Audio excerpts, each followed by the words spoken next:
Detective Sarah Chen stared at the black and white photograph spread across her desk, trying to understand why this particular image had been delivered to her office with a note that simply read, "The truth about the Whitmore robbery." The photograph showed an elegant 1930s wedding scene, a bride in flowing white silk standing beside her groom, surrounded by well-dressed guests on the steps of what appeared to be a grand estate. The bride's smile was picture-perfect, but her eyes told a different story entirely. There was unmistakable terror in those dark eyes, a fear so profound that Sarah felt unsettled just looking at the photograph. The bride's hands gripped her bouquet with white-knuckled intensity, and her posture seemed rigid rather than relaxed. More intriguingly, several guests in the background appeared to be looking not at the happy couple, but towards something outside the frame of the photograph. Their expressions ranged from confusion to outright alarm, though they were clearly trying to maintain composure for the camera. Sarah flipped the photograph over and found an inscription. Eleanor and Charles Whitmore wedding, October 15, 1930. Whitmore Estate, Greenwich, Connecticut. The date triggered a memory from her police history research. The Whitmore family had been involved in one of the most infamous unsolved robbery cases of the 1930s. She pulled up the old case files on her computer. The Whitmore robbery had occurred on October 15, 1930, the exact same day as this wedding photograph. The crime had involved the theft of over $2 million in cash and jewelry from the wealthy Whitmore family. But the case had gone cold within months due to lack of evidence and witnesses who seemed reluctant to talk. Looking at the photograph again, Sarah realized she might be holding the only visual evidence of what had really happened that day. The bride's terrified eyes weren't just wedding nerves. They were the eyes of someone who knew she was in mortal danger. Sarah spent the next morning diving deep into the Whitmore robbery files. The case had been handled by Detective Frank Morrison, a legendary investigator who had worked the Greenwich area for over 30 years. His notes were meticulous, but they painted a frustrating picture of a case that had hit dead ends at every turn. According to Morrison's reports, the robbery had occurred during what should have been the Whitmore family's most joyous celebration. Charles Whitmore, heir to a banking fortune, was marrying Eleanor Hartford, daughter of another prominent Connecticut family. The wedding reception was being held at the Whitmore estate, with over 200 guests in attendance. Sometime during the afternoon festivities, armed men had entered the estate and made off with the contents of the family safe, along with numerous pieces of jewelry belonging to the wedding guests. The most puzzling aspect of the crime was that it had apparently occurred during the height of the celebration. Yet no guests had reported seeing the perpetrators arrive or leave. Morrison had interviewed dozens of witnesses, but their statements were remarkably consistent in their vagueness. Everyone claimed to have been focused on the wedding celebrations and noticed nothing unusual. The family's domestic staff had been equally unhelpful, providing alibis for each other but little useful information about the crime itself. What struck Sarah as particularly odd was that several witnesses had mentioned the bride seeming nervous or distressed throughout the day, but this had been attributed to normal wedding anxiety.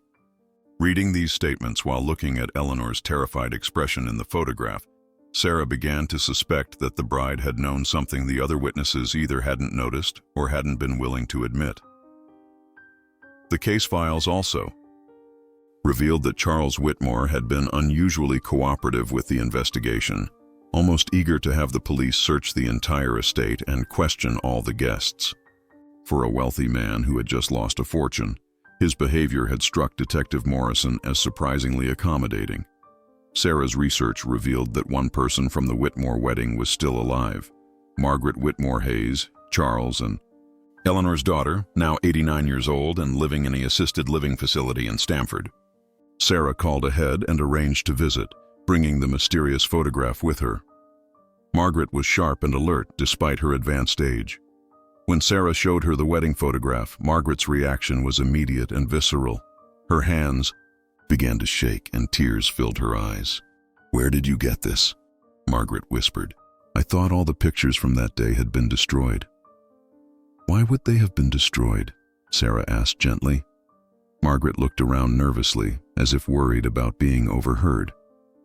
"Because my mother never wanted anyone to remember what really happened that day. She made my father promise to burn everything, photographs, guest lists, even her wedding dress. Sarah leaned forward. Margaret, what did happen that day? The wedding was beautiful until... Margaret paused, struggling with the memory, until the men with guns showed up. But that wasn't the worst part. The worst part was that my mother knew they were coming. Sarah felt her pulse quicken. How did she know? Margaret dabbed at her eyes with a tissue. Because one of the robbers was my mother's brother, my Uncle Tommy Hartford. He'd been disowned by my grandfather years earlier for gambling debts and associating with criminals. But my mother still loved him, and he'd contacted her weeks before the wedding. The revelation hit Sarah like a physical blow. Eleanor hadn't been an innocent victim. She'd been torn between family loyalty and the knowledge that her brother was planning to rob her new in-laws on her wedding day. Tommy told her he needed money desperately. Margaret continued. He owed dangerous people, and they were threatening to kill him if he didn't pay up. He begged my mother to help him get access to the Whitmore safe during the wedding, when security would be focused on the celebration rather than the house itself. Margaret continued her story, her voice growing stronger as she relived the memories that had haunted her family for decades. My mother was trapped in an impossible situation. Tommy wasn't just her brother, he was her twin brother. They'd been inseparable as children, and she'd always felt responsible for protecting him. Sarah took careful notes as Margaret explained the weeks leading up to the wedding. Tommy Hartford had appeared at Eleanor's family home in September 1930, desperate and frightened. He owed $50,000 to a violent criminal organization in New York City, money he'd lost in illegal gambling operations. The mob had given him until October 15th to pay up, or they would kill him and potentially target other Hartford family members. Tommy knew about my father's family wealth, Margaret said. Everyone in Connecticut knew the Whitmores kept large amounts of cash and jewelry in their estate safe. Tommy convinced my mother that he only needed to borrow enough to pay off his debts. He promised he would pay it back eventually. But Eleanor had quickly realized that her brother wasn't planning a simple theft. Tommy had aligned himself with a professional crew of armed robbers who saw the wedding as the perfect opportunity for a major score. They would take everything in the safe, not just enough to cover Tommy's debts. My mother tried to talk him out of it, Margaret explained. She offered to give him her own jewelry, her inheritance money, anything she could access legally. But Tommy was in too deep with two dangerous people. He told her the plan was going forward whether she helped or not, but if she cooperated, he could ensure that no guests would be hurt during the robbery. Sarah began to understand Eleanor's terrified expression in the wedding photograph. The bride had been smiling for the camera while knowing that armed men were already positioned around the estate, waiting for the signal to begin their heist. She was trying to protect both her new husband's family and her brother's life, while being powerless to prevent the crime entirely. So she agreed to help? Sarah asked. Margaret nodded sadly. She provided Tommy with the estate's floor plans and the location of the safe. But she also insisted that the robbery happened during the outdoor photography session, when most guests would be outside and away from the house. Margaret's account of the actual robbery was far more complex than the police files had indicated. The timing had been carefully orchestrated, with Eleanor playing a crucial role in ensuring the plan unfolded without violence. During the wedding reception, my mother kept track of where all the key family members were located, Margaret explained. She made sure my father, his father, and the other men who might have tried to resist were all occupied with toasts and speeches when Tommy's crew made their move. The robbers had entered through the estate's service entrance while the outdoor photography session was taking place. Eleanor had insisted that all the domestic staff be given specific tasks that would keep them away from the main house during the crucial 15-minute window. Tommy's crew worked fast, Margaret said. They knew exactly where to go and what to take. My mother had given them the combination to the safe, so they didn't need to waste time cracking it. They took approximately $2 million in cash and bonds, plus jewelry belonging to several wedding guests who had placed their valuables in the safe for security during the reception. But the plan had nearly fallen apart when Charles's younger brother had returned to the house unexpectedly to retrieve something from his room. He'd encountered the robbers in the hallway and had been forced at gunpoint to remain silent until they finished their work. That's when my mother's expression changed in the photograph, Margaret said. pointing to Eleanor's terrified eyes. Someone had whispered to her that Richard had been caught by the robbers. She didn't know if they were going to hurt him or if the whole plan was about to fall apart. Sarah studied the photograph with new understanding. Eleanor's smile was her desperate attempt to maintain normalcy while internally panicking about whether her brother's crime would result in violence against her new family members. The robbers released Richard unharmed after warning him to wait 10 minutes before alerting anyone. Margaret continued. By the time he raised the alarm, they were long gone. But my mother spent the rest of her life wondering if her cooperation had made her an accomplice to the crime. Margaret revealed that the aftermath of the robbery had been almost as complicated as the crime itself. Eleanor had confessed everything to Charles within hours of the heist, breaking down under the weight of her guilt and fear.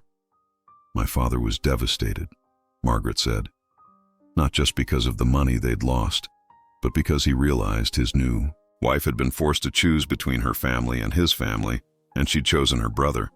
But he also understood that she'd been trying to protect everyone involved. Charles Whitmore had made a decision that would shape the rest of their marriage. He would help cover up Eleanor's involvement in the crime. He convinced his father and the rest of the family that Eleanor was an innocent victim who had simply been used by her criminal brother. My father told the police that Eleanor had been too traumatized by the robbery to provide useful information, Margaret explained. He presented her as a fragile new bride who had been terrorized by the experience. It wasn't entirely untrue. She was genuinely traumatized, just not in the way everyone assumed.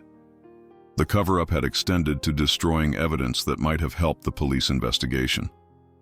Charles had burned Eleanor's correspondence with Tommy, eliminated any evidence of her advanced knowledge of the crime, and coached her on what to say during police interviews. Detective Morrison suspected something wasn't right, Margaret admitted. He kept pressing my parents for more details, especially about my mother's behavior on the wedding day. But my father used his family's influence to have Morrison reassigned to other cases before he could dig too deep. Sarah realized she was uncovering not just a robbery, but a conspiracy that had involved some of Connecticut's most prominent families. The Whitmore and Hartford families had closed ranks to protect Eleanor, even if it meant allowing the criminals to escape justice. "What happened to Tommy?" Sarah asked. Margaret's expression grew dark. That's where the story gets even more complicated. Tommy Hartford was murdered 3 weeks after the robbery, found shot to death in a New York City alley. The official investigation concluded that he'd been killed by the same criminals he'd been trying to pay off, but my mother always suspected there was more to his death. Sarah's investigation took her to New York City, where she delved into the criminal organization that had been threatening Tommy Hartford in 1930. The NYPD archives contained extensive files on the Torino crime family, a Prohibition-era gang that had controlled illegal gambling operations throughout the Northeast. Detective Maria Santos from NYPD's Cold Case Unit helped Sarah access the relevant files. The Torinos were brutal, Santos explained. They didn't just kill people who owed them money. They made examples of them to keep other debtors in line. Tommy Hartford's murder fits their pattern exactly. The police files revealed that Tommy had indeed been deeply in debt to Vincent Torino, the organization's leader. But there were also indications that Tommy had been working as more than just a debtor. He'd apparently been functioning as an informant, providing the Torinos with information about wealthy Connecticut families who might be targets for robbery. "Look at this," Santos said, showing Sarah a surveillance report from October 1930. The police had been watching Tommy Hartford for months before the Whitmore robbery. They suspected he was scouting potential targets for the Torinos, but they never had enough evidence to arrest him. Sarah studied the documents with growing excitement. The surveillance reports indicated that Tommy had visited several Connecticut estates in the months leading up to his sister's wedding, ostensibly as a guest at various social functions, but actually gathering intelligence about security arrangements and valuable assets. The Whitmore wedding wasn't his first job, Sarah realized. It was just the biggest one. Santos nodded. And probably his last. The Torinos had a policy of eliminating informants once they'd served their purpose, especially if those informants knew too much about the organization's operations.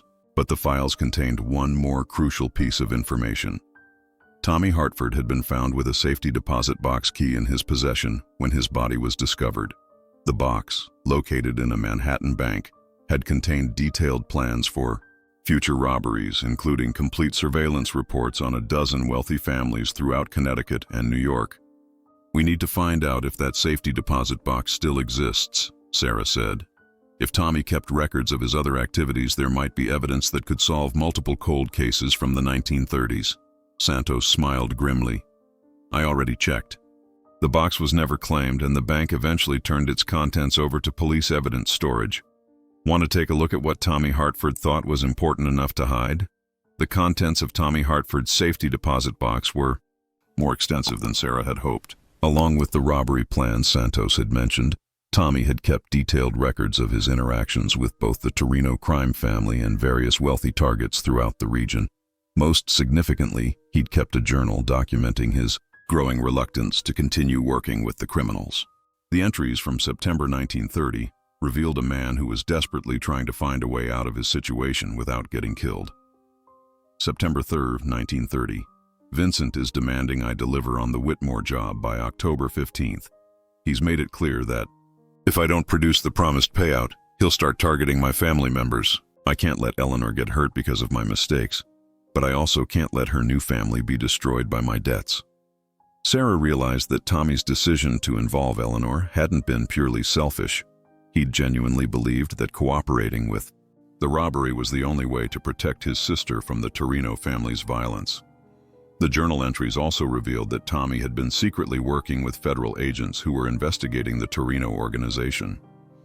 He'd agreed to provide information about the crime family's operations in exchange for protection and a reduced sentence for his gambling debts. September 20th, 1930. "Agent Collins says they're close to building a case against the entire Torino operation. He promises that if I can provide evidence of their involvement in the Whitmore job, they'll arrest the whole crew and I'll be free to start over somewhere else. I'm finally seeing a way out of this nightmare." But Tommy's cooperation with federal agents had ultimately sealed his fate. The journal's final entry, dated October 30th, 1930, was chilling. "I think Vincent suspects I'm working with the feds. 3 of his men have been watching my apartment building. I'm leaving New York tonight and going into hiding until Agent Collins can make the arrests. If something happens to me, I want Eleanor to know I was trying to do the right thing in the end." Sarah contacted the FBI to see if any records of Agent Collins's investigation still existed. What she learned completed the picture of Tommy Hartford's final weeks. The FBI had indeed been building a case against the Torino family, using Tommy's information to document their criminal activities. But the investigation had been compromised when Vincent Torino discovered that Tommy was cooperating with federal agents. Tommy's murder hadn't been about unpaid gambling debts. It had been an execution designed to silence a potential witness before he could testify against the crime family in federal court. Armed with Tommy Hartford's journal and the FBI files, Sarah returned to Connecticut to share her discoveries with Margaret Whitmore Hayes. The revelation that Tommy had been trying to protect Eleanor while also working to bring down the criminals who had threatened both of them cast the entire story in a new light. "Your uncle wasn't just a criminal," Sarah explained to Margaret. "He was caught between impossible choices, just like your mother was.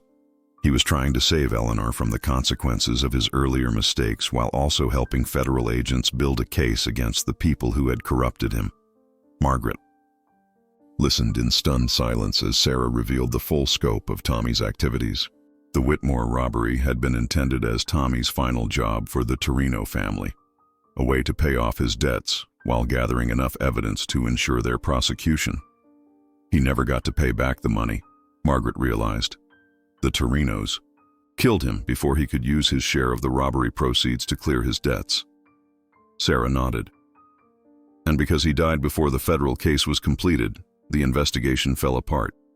The Torino family continued operating for several more years before other law enforcement efforts finally brought them down.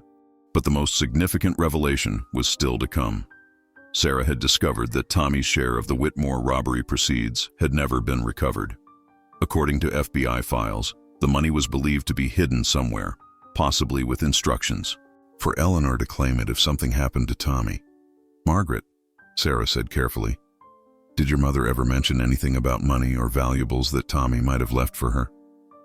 Any kind of inheritance or hidden cash?" Margaret's eyes widened. "After my mother died in 1975, we found a key hidden in her jewelry box. It was wrapped in a piece of paper with just an address written on it, a bank in Hartford. But by the time we investigated, the safety deposit box had been closed for non-payment of fees, and the contents had been turned over to the state." Sarah's pulse quickened. "Do you remember what address it was?" Margaret nodded slowly. "I kept the paper.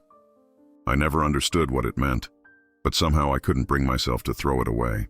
An hour later, Sarah was on the phone with the Connecticut State Treasury Department, explaining her investigation and requesting access to unclaimed property records from 1975.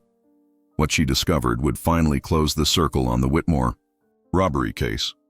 The unclaimed property records revealed that Eleanor Whitmore had indeed maintained a safety deposit box in Hartford from 1930 until her death in 1975. When the box was finally opened by state officials, it contained not just Tommy Hartford's share of the robbery proceeds, but a full confession letter explaining Eleanor's role in the crime. Sarah sat in the state treasury office, reading Eleanor's letter with a mixture of sadness and admiration. "If you are reading this, it means I have died without finding the courage to reveal the truth about October 15th, 1930. I have carried the burden of that day for 45 years, and I cannot take the secret with me to the grave. My brother Tommy was not the criminal that history has painted him to be. He was a man who made terrible mistakes but tried to correct them in the end. The money in this box represents his share of the robbery at my wedding, money he never had the chance to return because he was murdered for trying to do the right thing. I want this money returned to the Whitmore family, with interest calculated from 1930. It belongs to them, not to me. I also want the truth about Tommy's cooperation with federal agents to be known. He died trying to bring criminals to justice, not as a criminal himself." The letter went on to provide detailed information about the robbery, corroborating everything Sarah had discovered in her investigation. Eleanor had also included a list of other crimes she suspected Tommy had been forced to participate in, information that could potentially solve several other cold cases from the era. But perhaps most importantly, Eleanor had requested that her letter be given to law enforcement officials if advances in criminal investigation ever make it possible to bring the real perpetrators to justice. Sarah realized that Eleanor had been hoping that someday technology or investigative techniques would advance enough to solve the case properly. She'd been waiting for someone like Sarah to piece together the full story.